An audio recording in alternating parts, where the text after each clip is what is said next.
Hello ನಮಸ್ಕಾರ, ನೀವು ನೋಡ್ತಾ ಇದ್ದೀರಾ ನ್ಯೂಸ್ ಫಸ್ಟ್. ನಾನು ರಕ್ಷತ್ ಶೆಟ್ಟಿ. ಈಗ ಹೆಡ್ಲೈನ್ಸ್.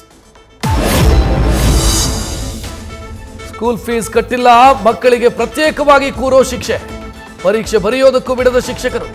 ತುಮಕೂರಿನ ಲೂರ್ದಾ ಮಾತಾ ಶಾಲಾ ವಿರುದ್ಧ ಆರೋಪ.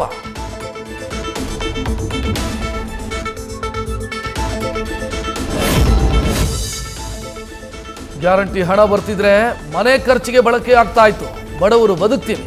ಕಳೆದ 3 ತಿಂಗಳಿಂದ ಗೃಹಲಕ್ಷ್ಮಿ ಅನ್ನಭಾಗ್ಯದ ದುಡ್ಡು ಸ್ಥಗಿತ ಆಗಿದೆ. ಗ್ಯಾರಂಟಿ ಯೋಜನೆಗಳ ಫಲಾನುಭವಿಗಳ ಅಳಲು.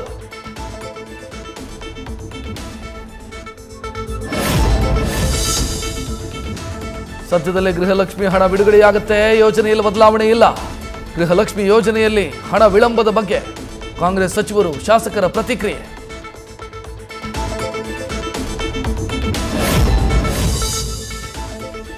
ಕಾರವಾರದ ಕದಂಬ ನೌಕಾನೆಲೆಯ ಮಾಹಿತಿ ಪಾಕಿಸ್ತಾನಕ್ಕೆ ಸೋರಿಕೆ ಶಂಕೆ. ಮಾಹಿತಿ ಸೋರಿಕೆ ಆರೋಪದಲ್ಲಿ 2 ಸಿಬ್ಬಂದಿಯನ್ನು ವಶಕ್ಕೆ ಪಡೆದ ಎನ್ಐಎ. ಹನಿ ಟ್ರ್ಯಾಪ್ ಬಲೆಗೆ ಬಿದ್ದು ಮಾಹಿತಿ ಕೊಟ್ಟಿರುವ ಅನುಮಾನ.